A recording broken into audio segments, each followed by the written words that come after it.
There are so many unanswered questions in the world around us. It was extremely beautiful to be able to see what the fundamental constituents of the natural world are. Three major questions I've always been interested in. Who am I, where did I come from, and why do I feel bad? And those three questions then have really dominated everything that I have done. Scientific advances aren't easy. All of the laureates who have walked onto this stage have been passionately devoted to science. They love the process, even though the process of science invariably is 2 steps forward and 1 step back, or 2 steps back, or 3 steps back. When I first gave lectures on it, it was pretty much ridiculed. It went against conventional wisdom. That's what research is all about, accomplishing something that is unknown. Sometimes probably the biggest satisfaction you get if you have some observation which you don't know how to interpret. And then you really start thinking you need to go to maybe different fields even to understand it better. And the most fascinating, in fact, is that thinking about the smallest things links to thinking about the biggest things. I think everybody wants to know what's out there. They look up at the stars at night and they wonder what's out there. Curiosity. Curiosity. Passion. That's it.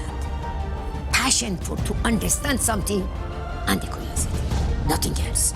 I think one of the great things that the awards program does is it links the past of science to the future of science, and it allows us to see the great gains that have been made over time by building upon discovery after discovery.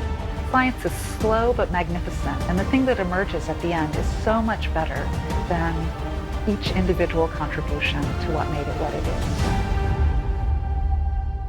Sometimes you can find time to do crazy stuff that might change the world.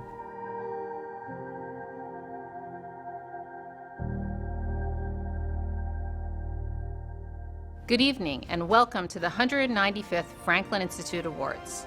The Franklin Institute Awards pay tribute to America's original scientist, Benjamin Franklin, by honoring the greatest minds in science, engineering, and industry.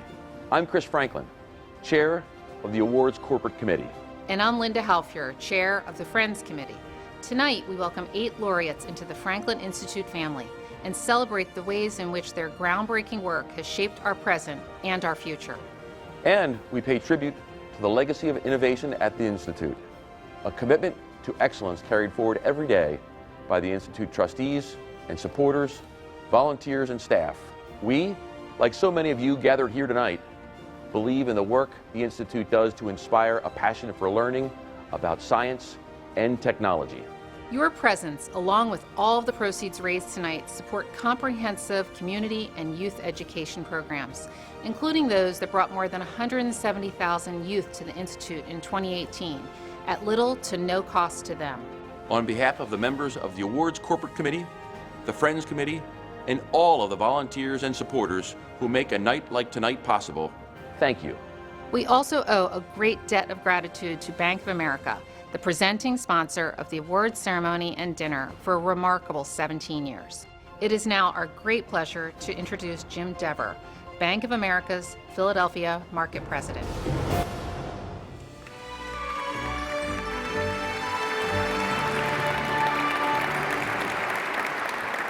Thank you and good evening.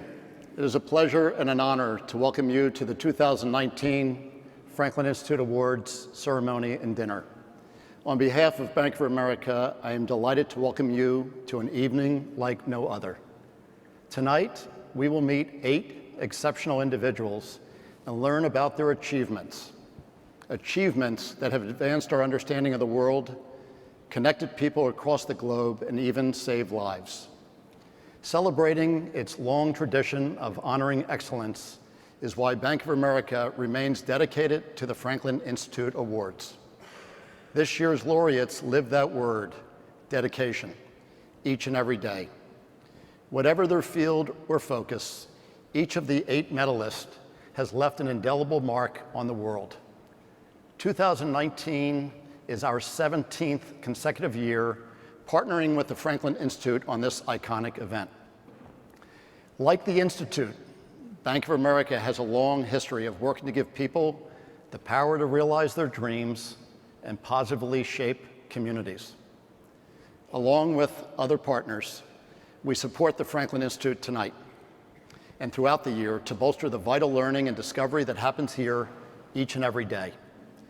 The Institute brings science and technology to life for people of all ages and provides thousands of students from the most under-resourced communities with unparalleled STEM learning opportunities. The Franklin Institute is one of the world's leading science centers. We at Bank of America are excited to see how the Institute will set the standard ahead of its 200th anniversary in 2024. For this reason, Bank of America is proud to partner with the Franklin Institute and serve as the presenting sponsor of the award ceremony through the bicentennial celebrations. On behalf of all of my Bank of America teammates, I thank you for being here tonight and offer our heartfelt congratulations to those being honored. Now, let's welcome the 2019 Franklin Institute laureates, escorted by their sponsors.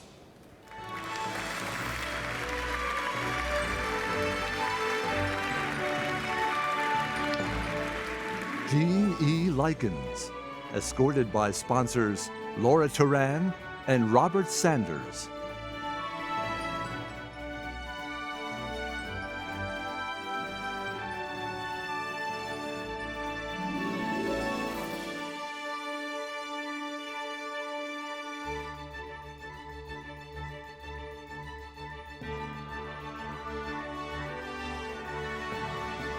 Eli Yablanovich, escorted by sponsors Afshin Dariush and Ahmad Hurfar.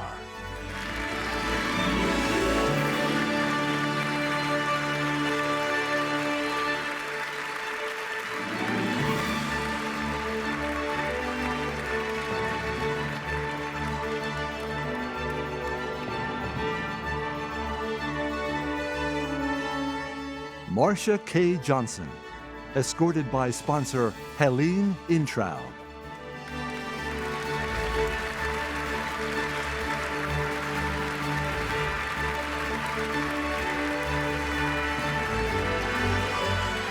John A. Rogers, escorted by sponsor Judith Todd.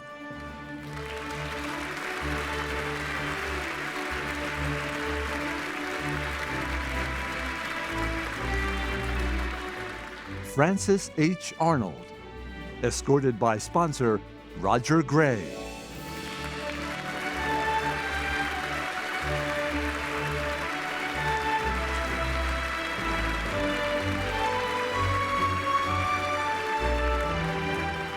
John J. Hopfield, escorted by sponsor Peter Collins.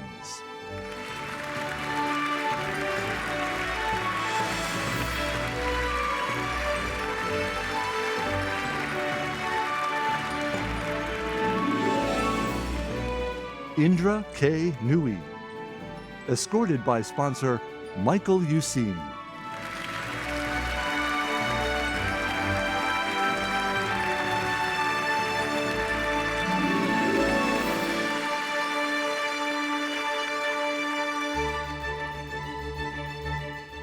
James P. Allison, escorted by sponsor Brad Jameson.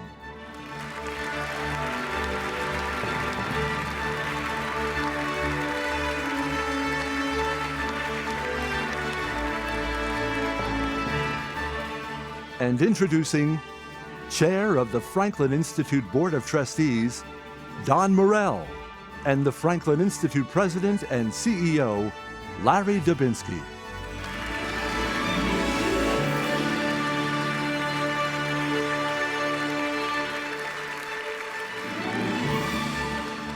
And our Master of Ceremonies, the Franklin Institute's Chief Astronomer, Derek Pitts.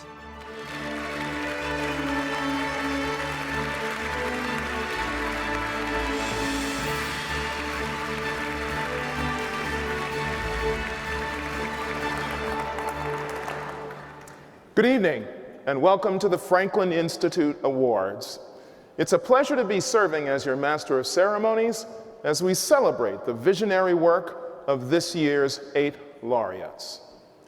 One of the things I enjoy most about the Franklin Institute Awards is the glimpse it offers behind the achievements and the accolades of our laureates, insights into the moments when each of these brilliant minds was grabbed hold of by an idea, a moment, or an experience. Such experiences are one of the reasons I've been so grateful to call the Franklin Institute my home for the last 4 decades. Countless times, thank you.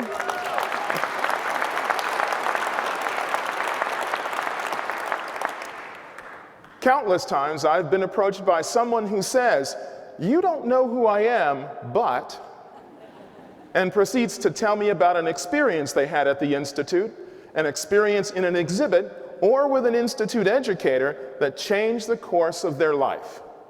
What we do here at the Institute is hard to quantify. What metric measures inspiring moments? How do you count the sparks of curiosity? For me, I look to these encounters.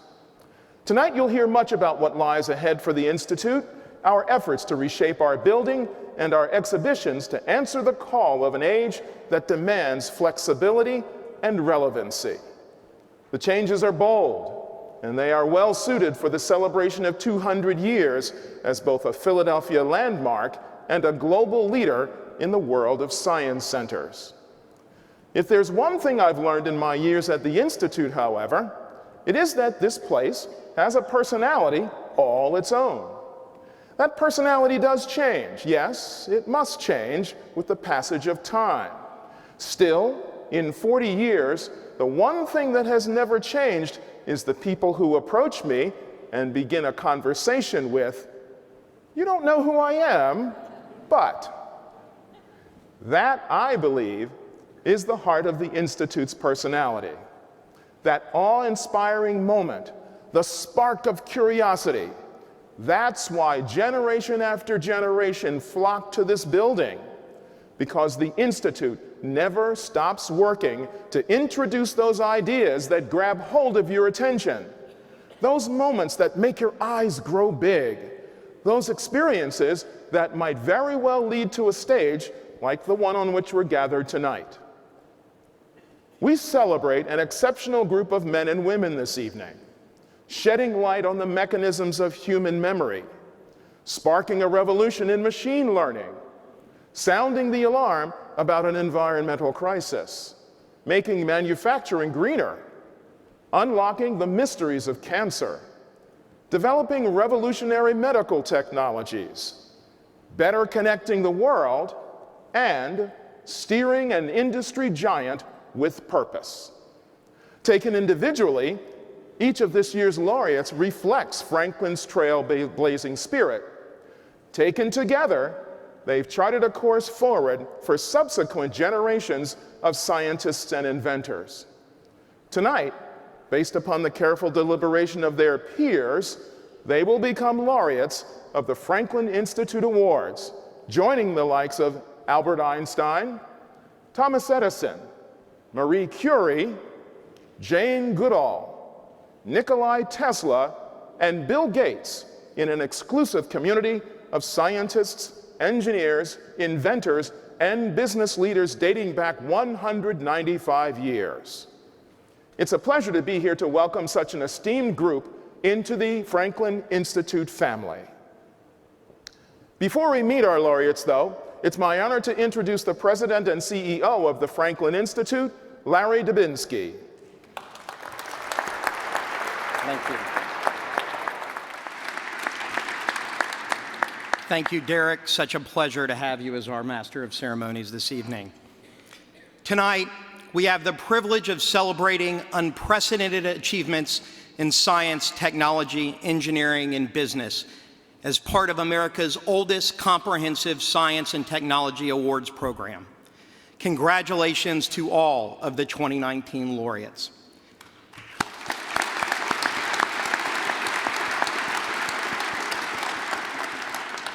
As our closest friends and supporters, each of you knows well just how incredible a night like tonight is and the work that goes into making it a reality. I would like to offer my sincerest thanks to those individuals and organizations who have helped bring this event to life. First, Bank of America. As Jim mentioned earlier, they are in their 17th consecutive year as presenting sponsor, a role that they have committed to through our 200th anniversary in 2024.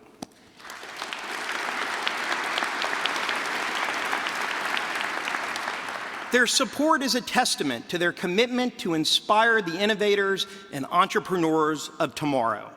Special thanks to Philadelphia Market President Jim Dever, to Managing Director for U.S. Trust and Franklin Institute Trustee Rob McMiniman, and to Senior Vice President Debbie O'Brien for their tireless support.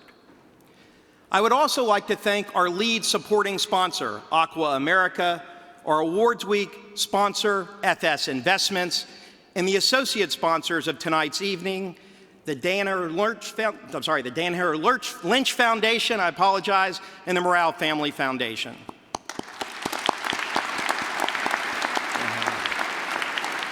Tom, I apologize for butchering that name there. The DHL Family Foundation, no, thank you, Tom, and your family. The insight, encouragement, and generosity of the Institute's Board of Trustees, so many of whom are joining us tonight, are key to the Institute's success. To each of you, please know how incredibly grateful we are for all that you do. My sincere thanks also to our extraordinary event leadership, Co-Chair and Institute Trustee Chris Franklin, Co-Chair Linda Haftor, Vice Chair Mimi Greenlee, and our Friends Committee and Awards Corporate Committee. Thanks to your dedication, we had another record-breaking year of funds raised, funds that directly support free and reduced admission for 170,000 school children each year.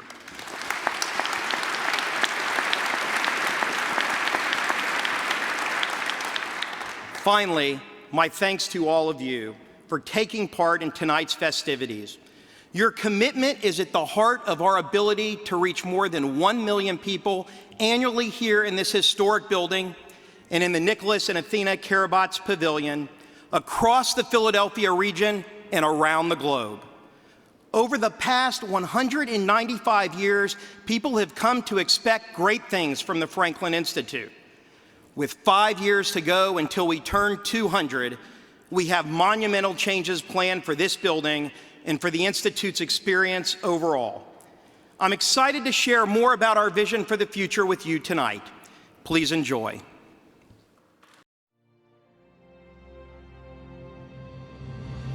For 195 years, the Franklin Institute has defined what it means to be a science center. A science center is a place for learning and for discovery. A science center is about the spirit of invention and entrepreneurship. A science center evolves with the times, meeting science and technology where they are, bringing people together to answer difficult questions, to innovate and imagine what tomorrow might hold. Since its founding, the Franklin Institute has paid tribute to our namesake, Benjamin Franklin, by being all of these things and more. In its first century, the Institute offered training in mechanics, drafting, and engineering, while promoting science and invention. In 1934, we opened as the Wonderland of Science. Now, as we near our 200th anniversary in 2024, we are planning dramatic changes to the building and to the visitor experience that will give new meaning to the word wonder.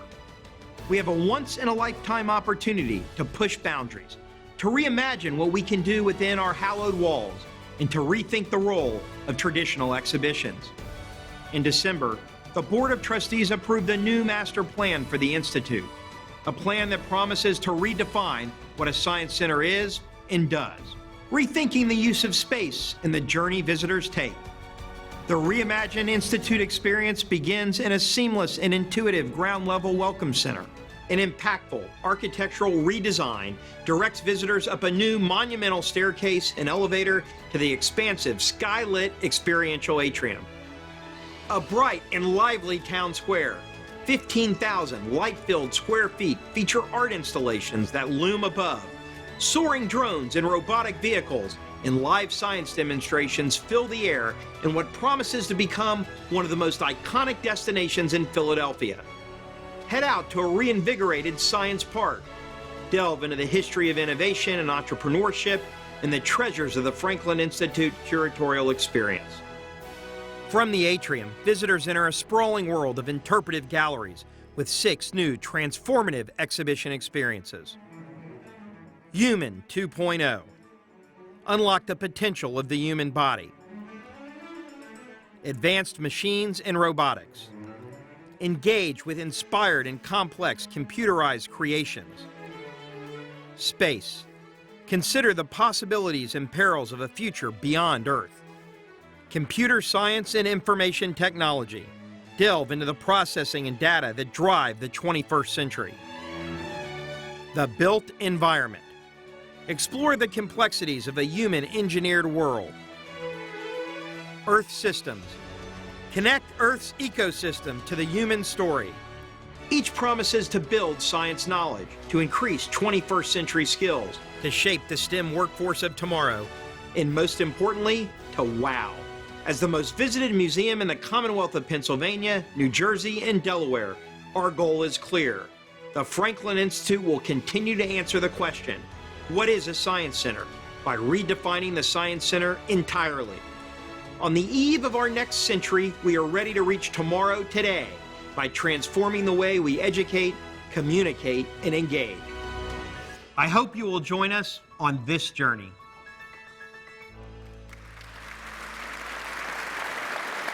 Thank you, Larry.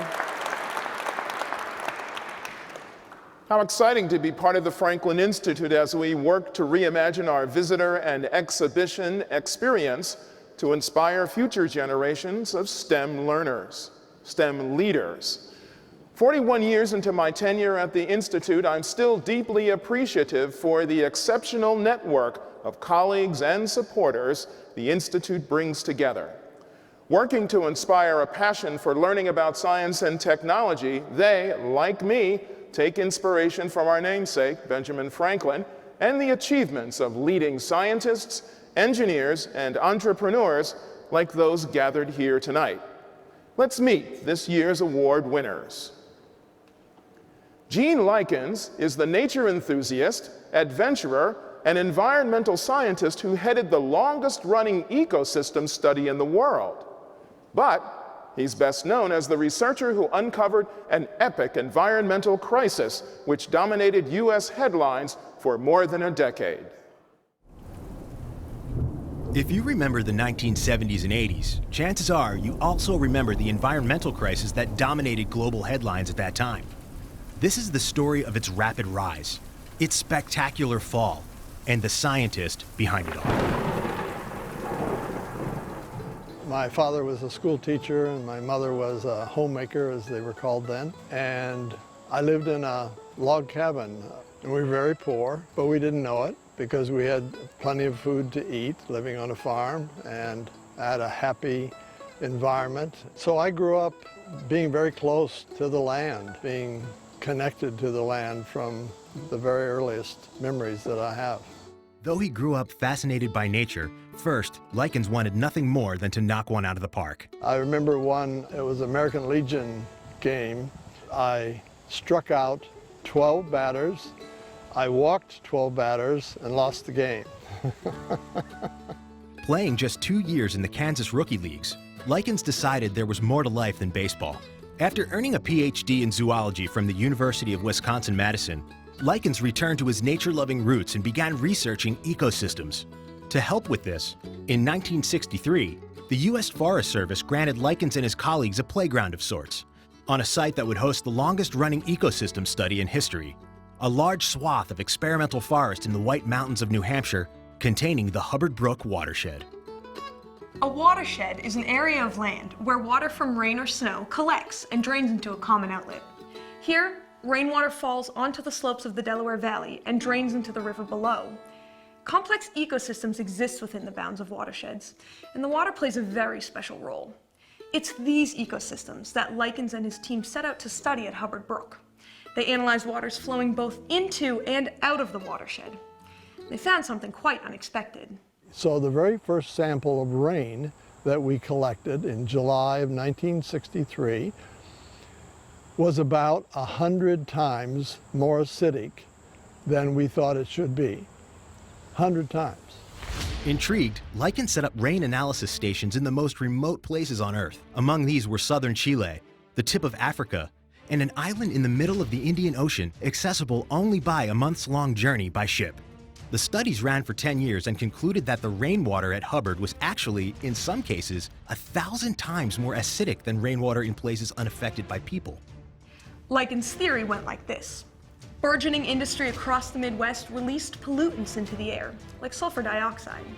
These gases would react with water vapor in the atmosphere to form strong acids, which could travel great distances before falling again as rain hundreds of miles from the source. To test the theory, Likens boarded a small aircraft and literally chased plumes of factory emissions across the eastern U.S., taking samples by holding a collector out an open window. In the end, the evidence was clear. Burning fossil fuels had made acid rain a serious environmental problem in North America. And my life has never been the same since. Acid rain took the public by storm. The average person could see its damage without a microscope and a PhD. News reports pointed to cemetery headstones dated prior to and after the Industrial Revolution, showing the same extent of weathering. Art, buildings, bridges, our modern infrastructure bore the scars of acid rain. Its devastating effects extended to ecosystems, killing plant life and freshwater fish. The news traveled all the way to the top. I was asked in the fall of 1983 to lead a small delegation to brief President Reagan and the full cabinet about the issue of acid rain. So we did that. We had a full hour, and I think it's the first time that certainly an environmental issue has been dealt with that way by the full cabinet and the president. 7 years later, Congress took action. The 1990 amendments to the Clean Air Act addressed the problem by sharply limiting the amount of sulfur dioxide allowed in emissions. The regulations vastly improved the outlook for the U.S. As for Likens, he's enjoyed an experience almost unheard of in the scientific community. His insight revealed a hidden crisis, and his direct advocacy helped bring sweeping change that made our world safer and healthier. As I often say to students, I don't ever remember in my adult life waking up dreading going to work. I wake up looking forward to do my job because it's not work, it's what I love.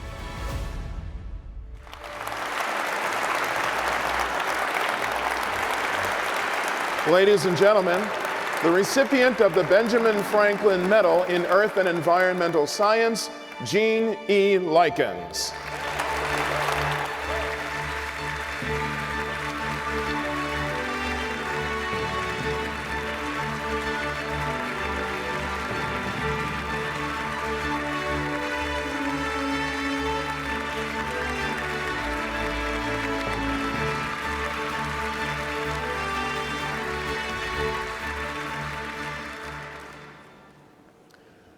Nothing in the universe is faster than light, yet Eli Yablonovich found a way to trap it. His discoveries improved solar panels, cell phones, and telecommunications, clearing the way for a new blazingly fast cellular data network that promises to connect us like never before. At 5 years old, Eli Yablonovich fell down the stairs, rolled out his front door onto the street, straight into the path of a snarling dog. He was rescued by a neighbor who took young Eli into his home and calmed him with a radio. So I said, well, how can this box be talking? And he was a wise guy. He says, oh, there are little people inside the radio. And so when he looked away, I crawled behind the radio and I looked inside, and all I saw there and felt was the warm glow of the vacuum tubes. And I said, that man was lying to me. And one day I'm going to figure this out. Believe it or not, this childhood tumble was a big moment for humankind, because this is the moment Eli Yablonovich first resolved to be curious. I love reading about things that have happened in the past and try to guess what will happen in the future. History will always keep you guessing. In fact, during World War II, when Yablanovich's Polish father and Russian mother were sent to Siberia, they never fathomed their escape to US-occupied Vienna, where Yablonovich was born in a refugee camp, would lead to a breakthrough idea for how we can capture light. We look out the window, and so light is everywhere around us. It's part of our physiology, it's part of us. So it has a big impact everywhere. And in the 1980s, researchers had big plans for light. That is, lasers seemed poised to power a new age of optical communication. But there was a problem. In a laser, light passes through materials that help the photons move in a straight line. But the process wasn't perfect. You can imagine that light moving through many materials looks like this ball going into a Plinko board. Drop it in one end, and it bounces around from atom to atom before coming out the other end. Early lasers were impractical because so many photons bounced away from the atoms. As a researcher at Bell Labs in New Jersey, Jablonovich had a wild idea. He thought he could trap light. Jablonovich imagined a material whose atoms were arranged in such a way that they'd channel escaping light back to the laser beam. Think of a Plinko board with guides instead of pegs. No matter which direction the photons enter, the structure would always direct the light back to the beam, wasting almost no energy. He called the structure a photonic crystal. This made Jablonovich a star in the physics community. With photonic crystals, he was able to improve solar panels by trapping light, giving panels extra time to convert it to electricity. New fiber optic cables made from photonic crystal materials can vastly improve how the laser light within the cable carries information. This means new data networks being built now will be capable of connecting us like never before. Vast amounts of data will be exchanged almost instantly. New ways to digitally collaborate will spawn new business models. Autonomous cars will navigate more safely, and new robotic surgeries and virtual medicine will become possible. Jablonovich's career is studded with innovation. He's founded 4 technology companies. One of them shrunk the size of cell phone antennas and sold nearly 2 billion units to the mobile industry. It's kind of mind-boggling, and I was very proud of that, because what it meant, if you sell 2 billion of anything, that means a good fraction of the human race is carrying that technology around with them. Big discoveries have the power to forge connections. If Jablonovich's story had gone differently, we may never have become so connected. If a 5-year-old kid hadn't questioned whether little men were really living inside a radio. Ladies and gentlemen, the recipient of the Benjamin Franklin Medal in Electrical Engineering, Eli Jablonovich.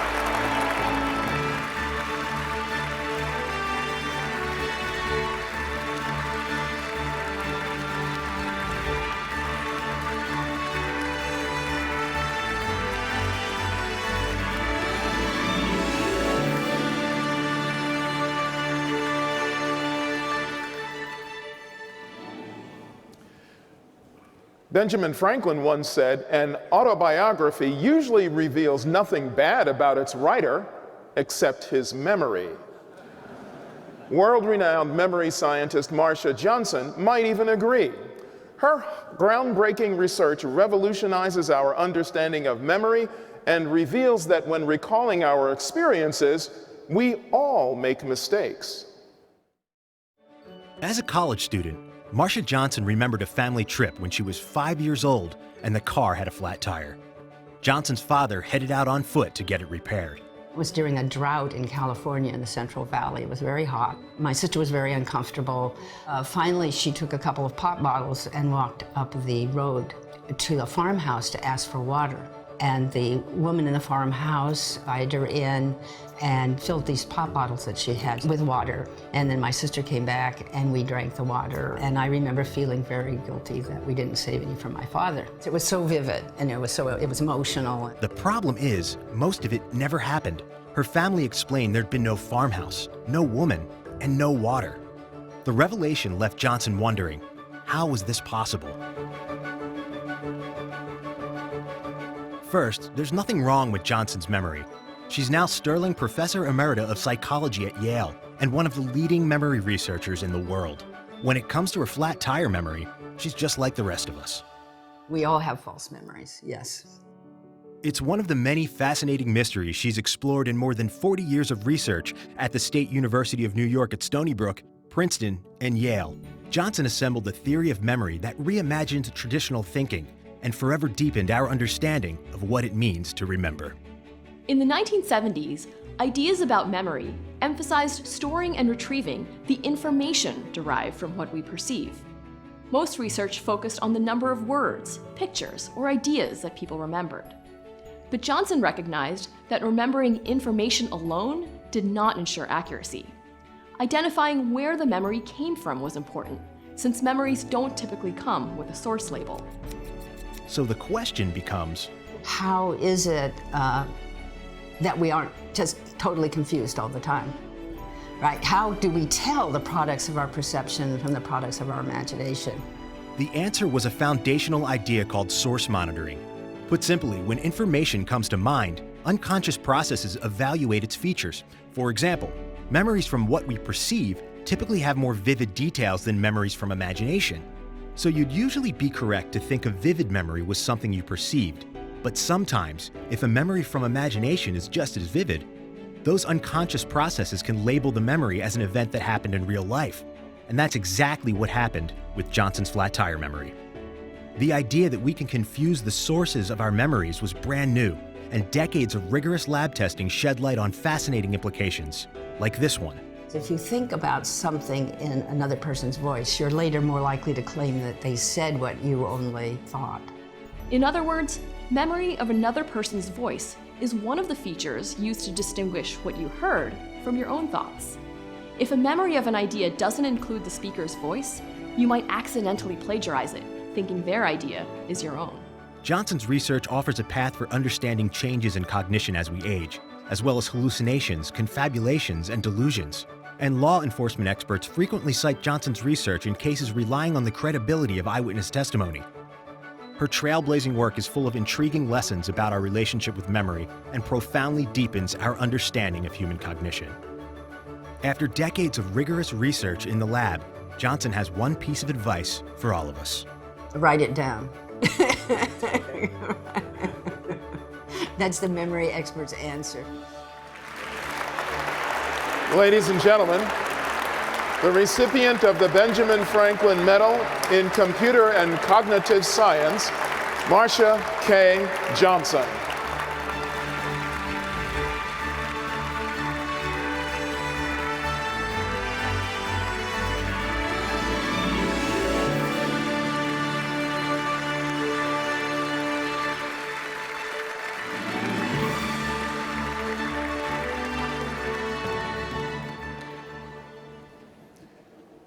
In this modern age, technology is always close by.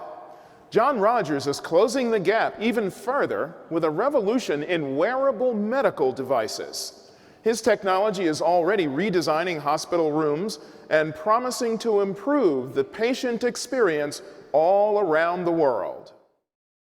In his lab at Northwestern University, John Rogers is at first unassuming in a blue-collared shirt.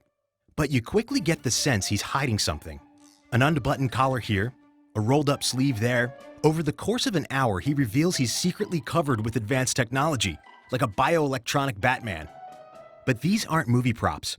They're the earliest examples of a major technological leap, a game-changing breakthrough in wearable and implantable devices poised to redesign hospital rooms, eliminate some surgeries, replace pacemakers, and even interface with the human brain.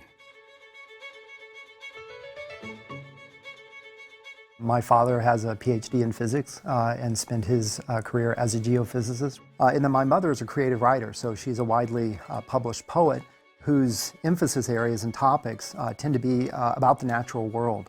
For Rogers, growing up in Houston influenced by science and art provided a certain perspective, an eye for function and appreciation for possibility. Years later, as a researcher at Harvard, he quickly grasped the importance of materials science. Sort of surrounded in materials and materials innovations. The field's blend of physics, chemistry, and engineering is responsible for incredible things. For example, Rogers once worked on flexible digital displays that roll up like newspapers. And in fact, when several neuroscientists approached him about this work, Rogers began the research that would change the course of his career. And they said, have you ever thought about taking your flexible electronics and putting it on a brain? We'd like to be able to map neural activity. Electrically mapping the surface of the brain could lead to major breakthroughs in neuroscience, but to do it, you'd need to cover the brain in dense electric circuitry. Rigid silicon microchips just wouldn't work. This is a very powerful technology, but if you take a look at it, it's built on a substrate that more or less has the properties of a plate of glass. And the human brain is soft, curved, and dynamic. A fragile, inflexible silicon chip is simply impractical. But Rogers leaned on his knowledge of chemistry and physics to find a way. The result was a novel, flexible electronic technology that enabled the creation of advanced bioelectronic devices with seemingly limitless applications. So this particular device is designed to go on the chest of a neonate, in particular premature baby. This heart monitor consists of electronics layered into special polymers. They stretch, flex, twist, and integrate with the human body. The heart monitor adheres to skin using atomic forces instead of irritating adhesives. It captures EKG signals and sends the data to a smartphone or tablet. And it works without batteries. A pad beneath the mattress broadcasts harmless radio waves that the device uses to harvest electricity from the air. This invention alone replaces bulky monitors, wires, and electric leads for the most fragile of patients. But there's more. Another device encases the heart like shrink wrap, stretching and compressing with the heartbeat. It can detect an arrhythmia and correct it before a heart attack occurs. Engineered to last an astonishing 500 years inside the conditions of the human body, it has the potential to replace common pacemakers and eliminate replacement surgeries. The list goes on. There's Rogers' Sweat Analyzer Patch, capable of detecting hydration levels and electrolyte loss. It received a major commercial launch in December of 2018 in partnership with Gatorade. And finally, working with the cosmetic company L'Oreal, Rogers invented a battery-free ultraviolet dose detector so small you can wear it on your finger now to gauge your sun exposure. Rogers' device is battery-free and powered by the very UV light it detects. In science, the most powerful new discoveries alter our surroundings, create new opportunities, and change lives for the better. Rogers technology is doing this right now for cardiac patients, sufferers of brain damage, and all the others who stand to benefit from Rogers' innovations. The wearable revolution has just begun.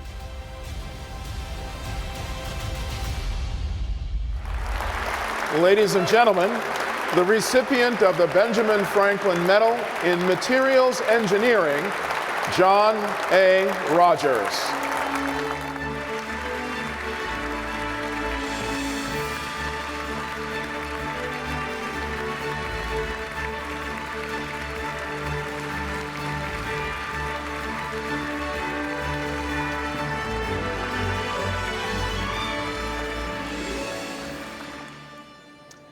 Ladies and gentlemen, it's my pleasure to introduce a longtime passionate supporter of the awards program, Dr. Donald Morell, Chair of the Institute's Board of Trustees.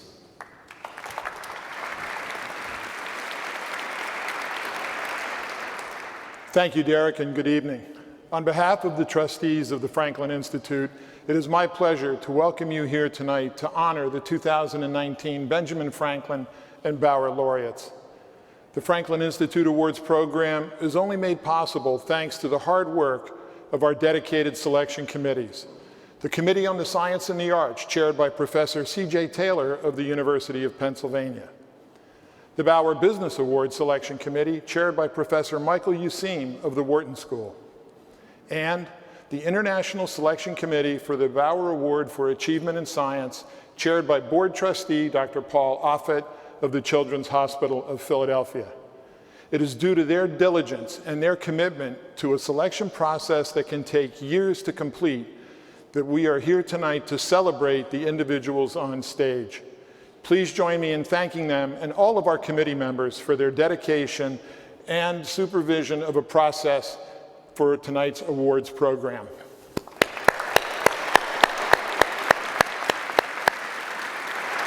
We're also fortunate to be joined this evening by some of our past laureates and honored to welcome them back to the Franklin Institute. I would now ask them to stand so that we can recognize them.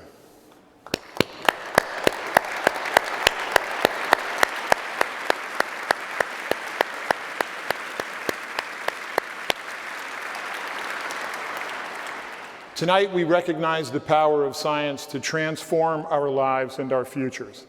In 2024, the Institute begins its third century. Last year, Larry and I spoke about the vision underway and the work of the board and staff to reimagine and enrich the visitor experience. All of us focused on the growth of the Institute are proud to give you a glimpse of that future this evening. With your continued support, great things are ahead for the Institute as we continue to educate, advocate for, and highlight the power of science and technology to better lives everywhere. This work could not be more timely. As a nation, we are not producing enough scientists and engineers to meet our economic needs. Many who do graduate in the STEM fields and research quickly grow discouraged by the difficulties and challenges of building a research career in a funding-constrained environment. But we have the opportunity to change this. Every day, we work on our mission to honor the legacy of Benjamin Franklin through inspiring a passion for learning about science and technology. And most importantly, to unleash the inspiration, the creativity, and the imaginations of those who are fortunate enough to visit the Institute. Robert Frost famously once wrote, "Two roads diverged in a yellow wood, and I took the one less traveled." And that has made all the difference. In recognizing your accomplishments, we honor those who chose a road less traveled to unlock discoveries of profound importance and significance for us all.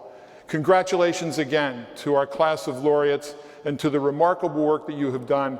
And thank you to everyone here who has made this evening possible. Thank you.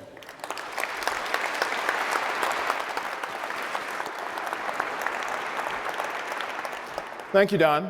Have you all been following the news about the black hole that was shown the image for the first time yesterday? Miraculous, wasn't it? Yeah, really incredible. But that does open the door for a joke I heard about that, if you'll indulge me. A star walks into a black hole, but it doesn't seem fazed. The black hole says to the star, "Sir, I'm afraid you don't understand the gravity of the situation." Yeah? No? Okay. I'm here all week. That's okay. Thank you anyway. That's all right. No pity clapping. So now let's learn more about the work of 4 more of our distinguished laureates. Cosmetics, detergents, fuels, and more. The chemical manufacturing industry fills our lives with the products of modern civilization. With one of the most disruptive breakthroughs in science history, Francis Arnold has given chemicals, as well as the world, a brand new reason to react. In chemistry, a catalyst is a mover of molecules, a substance that potentially triggers an unstoppable reaction. Francis Arnold is a catalyst. She's also unstoppable. With boundless energy, Arnold is out there, reshaping major industries, using, of all things, the building blocks of life. Arnold grew up in Pittsburgh, Pennsylvania, refusing to conform to expectations. In high school, she cut classes to hitchhike to a war protest and work as a cocktail waitress at 2 jazz clubs while still underage. At just 17, Arnold left home and earned a living as possibly the youngest female yellow cab driver in Pittsburgh. Soon she applied to Princeton with subpar high school grades, but nearly perfect standardized test scores. A creative essay about her disinterest in traditional high school classwork tipped the scales, and Arnold got accepted. Some people accuse me of practicing chemistry without a license. But I think chemistry belongs to whoever does it. Belonging or not, years later, as a new assistant professor at Caltech with a PhD in chemical engineering, Arnold began toying with a new kind of chemistry. An idea with the potential to change how we make detergents, cosmetics, fuels, and the pharmaceuticals that save and prolong our lives. The $4 trillion chemical manufacturing industry faces a fundamental challenge. Making complex chemicals like some life-saving pharmaceuticals can take many steps, using toxic metals and solvents. In commercial manufacturing scenarios, with production volumes serving billions of consumers, this means inefficiencies, environmental impacts, and enormous costs to manufacturers. Many people are trying to figure out how could I make this same complicated molecule that will treat a disease, but with a simple one-step process in water. Even in the late 1980s, Arnold realized the consequences of such a discovery would resonate worldwide. It meant cheaper, greener commercial chemistry, and she had a starting point: biology. Your body is creating complex, life-saving chemicals in a single step right now using substances called enzymes. If you had the right, precisely designed enzyme, you could make a life-saving drug from a more common chemical in a single stroke. But the complexity of enzymes makes them virtually impossible for chemists to make. Arnold took a page from nature's playbook. Nature doesn't design, nature evolves. DNA evolved over billions of years to make purposeful enzymes. So Arnold pressed forward with an ambitious idea: to harness the creative powers of evolution itself. Bombarded by cynicism from colleagues, Arnold shut herself away and persisted in the quiet of her lab. She added mutations into bacterial DNA and selectively bred the bacteria, encouraging them to evolve to produce complex, purposeful enzymes that made new types of chemistry possible. In 1993, she announced her success. Her critics were stunned. Bypassing billion-year timescales, Arnold's method, called directed evolution, produces enzymes that make complex drugs easy to mass manufacture, that make detergents and other essential products cheaper and better, and that even produce renewable liquid fuels for airplanes and diesel trucks. Humankind now has a new set of tools that open the door to a greener, more capable, and less costly era of chemical manufacturing. An achievement with global implications and the power to affect billions. After decades of breakthroughs in directed evolution, in 2018, Arnold became the 5th woman in history to receive the Nobel Prize in Chemistry. I enjoy what I do. I work with brilliant young people every day whose lives are just starting out. And I'm blessed to have the ability to share their lives with them. When a student comes to my office and said, "Look what I found, look what I discovered," it's what it's all about. Ladies and gentlemen, the recipient of the Bauer Award and Prize for Achievement in Science, Frances H. Arnold.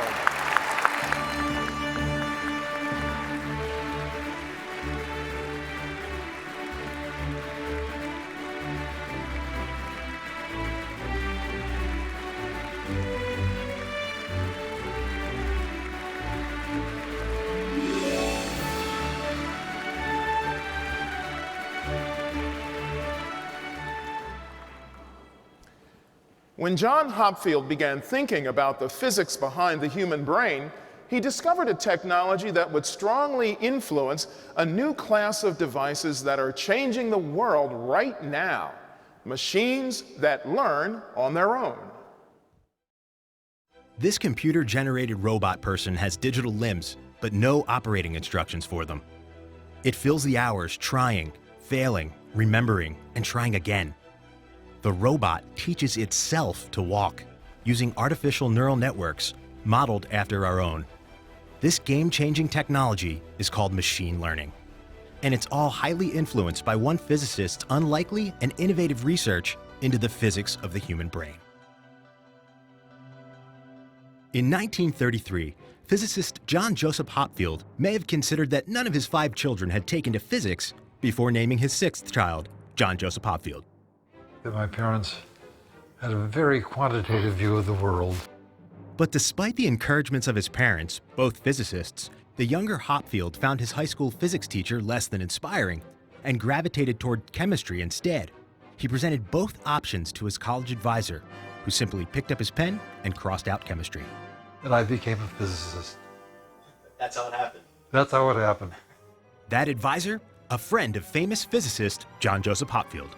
But physics alone could never contain the younger Hopfield. With a PhD from Cornell, he worked in solid-state physics until 1970, when he unprecedentedly ventured into the biology department. When you look at biology from the point of view of a physicist, biology was miraculous.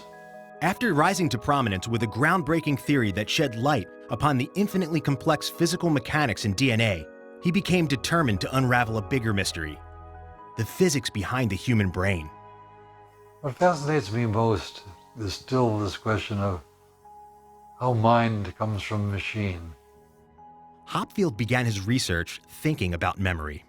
Say I have a friend who's tall, energetic, and really loves space. Someone describing my friend could mention just 1 or 2 of these things, yet somehow my brain can fill in the blanks and call up Derek Pitts. Hey, where am I? In my brain. Huh. Sort of feels familiar. Hopfield wondered how a network of neurons could recall a full memory with only partial information. His groundbreaking solution is called a Hopfield network. Think of it as holiday lights in a net, where the individual lights can either be on or off. In this case, the memory being recalled is your cat. Now, should you manually activate and deactivate random lights, scrambling the memory like this, the network can still recall the original as long as some of the memory is still there. That is, if you don't scramble the picture too much. A single Hopfield network can hold multiple memories that behave the same way, recalling a full memory with partial information. Hopfield's concepts from the 1980s were astoundingly original, and they inspired the machine learning neural networks that are changing the world right now. Your face-detecting phone recalls your face despite the bad angle or poor lighting. Self-driving cars can access the decision to step on the brakes with only small hints about the environment. And with these ideas, real robots learn to walk, in part by storing memories of movements that work, then retrieving those memories from only partial cues. From physicist to professor of molecular biology, Hopfield seems to walk a winding road. But in the end, he's never changed direction. I never really considered seriously being other than a scientist or engineer. They were the ones who understood the world. Ladies and gentlemen, the recipient of the Benjamin Franklin Medal in Physics, John J. Hopfield.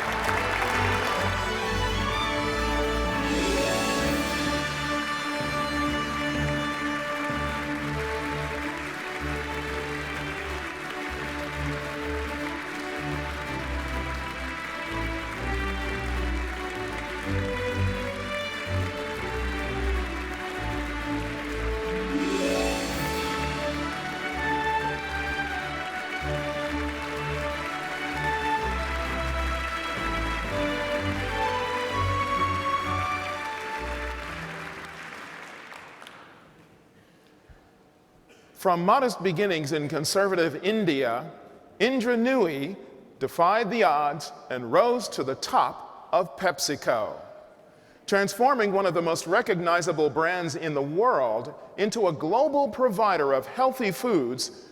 Nooyi's outstanding leadership gave PepsiCo purpose.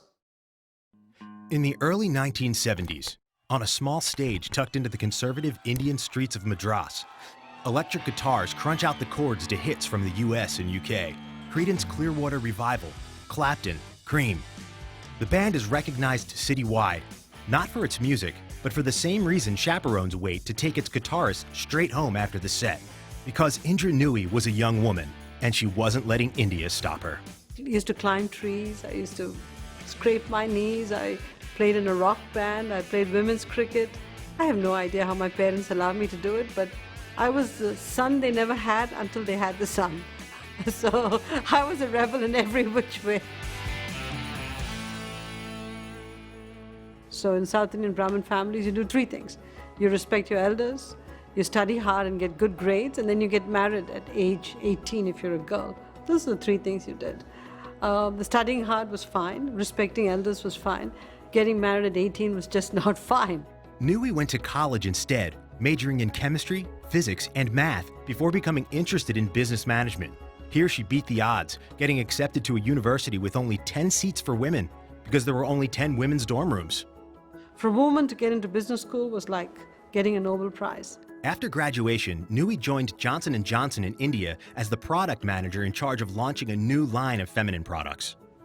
It was an impossible position. Indian laws banned any form of advertisement for women's products.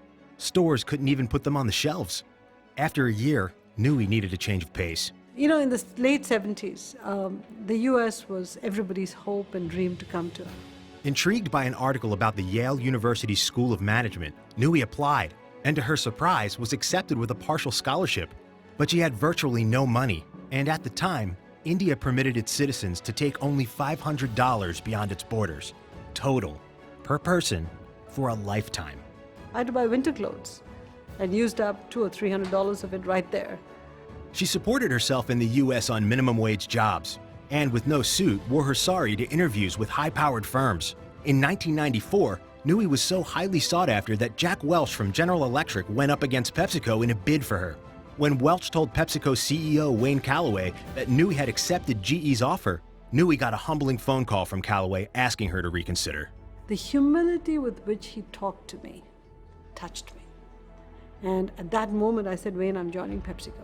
Nui was an instant success. Sensing a consumer shift toward healthy products, Nui helped orchestrate a series of headline-grabbing mergers that helped PepsiCo shift its business model away from unhealthy food choices. The strategy was so successful, the board named her CEO in 2006. It was the right choice. Just 2 years later, in 2008, she saw the company safely through the financial crisis. That same year, Forbes named her the third most powerful woman in the world. With Nui in charge, PepsiCo expanded globally into a provider of healthy food options. Under her, the reimagined company's sales grew by 80%, almost tripling its annual net profit from $2.7 billion to $6.5 billion. I mean, if I told you that it was smooth sailing all the way, I'd be lying. Lots of challenges, people questioning what my background was, why should I even be in PepsiCo in such a senior position, why I was so outspoken, and what's with this woman, you know, a lot of stuff like that. But I didn't care about that. I was getting paid to do a job, and I was going to do the job. And I was going to do it better than anybody else. That's the end of it. After more than 2 decades of unrivaled success, Nui stepped down as CEO in 2018. The PepsiCo she leaves behind flickers with the flame of the old Madras rock guitarist. Today, more women occupied senior positions than ever before. On-site daycare centers bring employees closer to their families. And most important to Nui, with new community outreach and environmental programs, PepsiCo has purpose. Ladies and gentlemen, the recipient of the Bauer Award for Business Leadership, Indra K. Nui.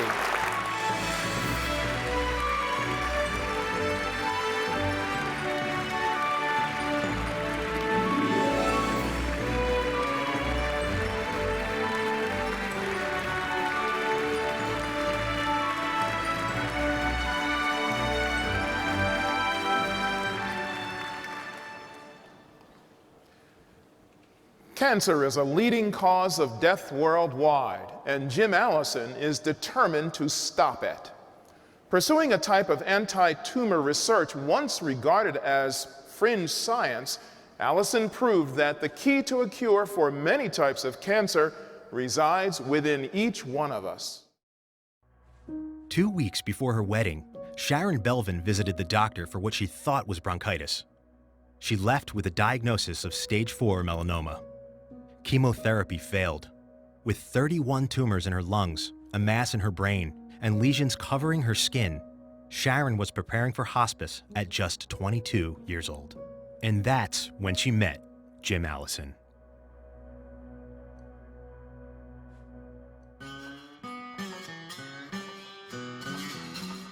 My dad was a country doctor. In the old days, we did house calls. He got paid in tacos a lot. For immunologist James Allison, if the call of medicine came early in life, he wasn't listening yet. I used to like to make bombs, actually. That's more common in scientists than you might actually think. He and I made nitroglycerin. You could fill them with match heads and see how they went. I actually shot my sister with a rocket launcher a few times. And I stole the sodium, threw it into the toilet, and blew the toilet off the wall. Today, the Nobel Prize winner is still known for his explosive appearances, like the times he's played harmonica on stage with Willie Nelson, once in front of 70,000 screaming fans. Well, and I was supposed to play a solo and roll me up and smoke me when I die. When I went out and I blew the first note, I was so nervous. But life was quieter once. The 1970s found the young, ambitious immunologist at MD Anderson Cancer Center siding with a fringe group of medical researchers widely derided for an idea with roots in the late 1800s. When a New York surgeon noticed that patients who developed infections from tumor surgery often went into full remission. Those who didn't develop infections saw their cancer return. Allison believed that the immune system was the key to curing cancer. As your 37 trillion cells divide, mistakes are bound to happen. This means your body is accidentally producing cancer cells right now. But thankfully, the immune system's T cells eliminate them before they grow further. Allison guessed that when tumors form, the T cells are failing to mobilize and do their job. He wanted to know why. Because my mother died of cancer when I was about 10. And I saw my mother, she got a lot of radiation treatment, the way they just ravage, your body. And one of my uncles got extensive chemotherapy. Just always thought that was horrible, and the immune system ought to do something about it. After years in the lab, Allison had a major breakthrough. When a potential threat appears in the body, like a virus or a cancerous cell, the immune system accelerates the production of T cells to overwhelm the threat. You need them fast if you have a virus infection, for example. But Allison found that over time, about 4 days, the immune system naturally produces a molecule called CTLA-4 that works to apply the brakes, stopping the surge of T cell production. If a tumor never triggers the immune system, or it survives beyond 4 days, the cancer can grow unchecked. But Allison took his discovery a step further, creating an antibody to CTLA-4 that turns off the molecule, effectively disabling the brakes and allowing T cells to continue multiplying. We just injected antibodies that were made to CTLA-4 into mice with tumors. And the earliest experiments we did, the tumors just melted away. And once the immune system eliminated a particular type of cancer, the mice were, in a sense, immune to its recurrence. The magnitude of the discovery shook cancer research to its core. By 2005, a drug using Allison's CTLA-4 antibodies was entering trials. 22-year-old Sharon Belvin, dying from melanoma, signed on. The treatment? 4 simple injections spaced over time. The tumors initially got bigger, swelling with millions of cancer-destroying T cells. 6 months later, Sharon Belvin was completely cancer-free. That's why we do it. Ultimately, I've gotten to know her pretty well. She came to my birthday party this year, helped celebrate. The treatment that saved Sharon is now saving the lives of thousands. Allison's work has spurred the discovery of more immune checkpoints, lighting the way for a new generation of cancer drugs, clinical trials, and treatments. As a result, people with many devastating types of cancer seem poised to receive perhaps the greatest gift that science has to offer: a second chance at life.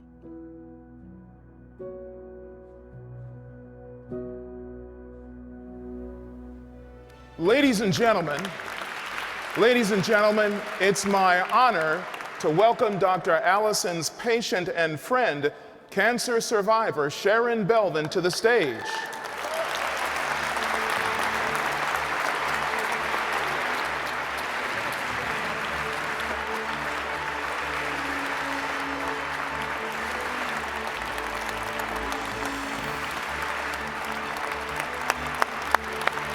And the recipient of the Benjamin Franklin Medal in Life Science, James P. Allison.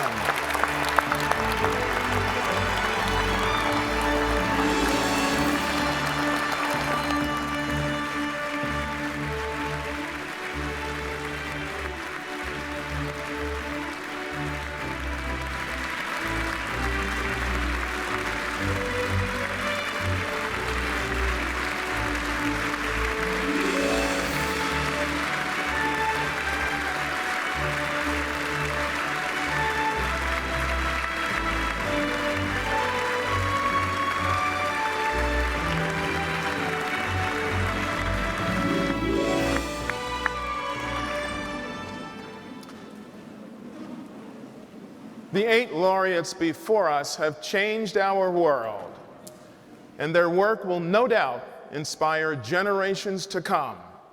Please join me, ladies and gentlemen, in congratulating the 2019 Franklin Institute laureates.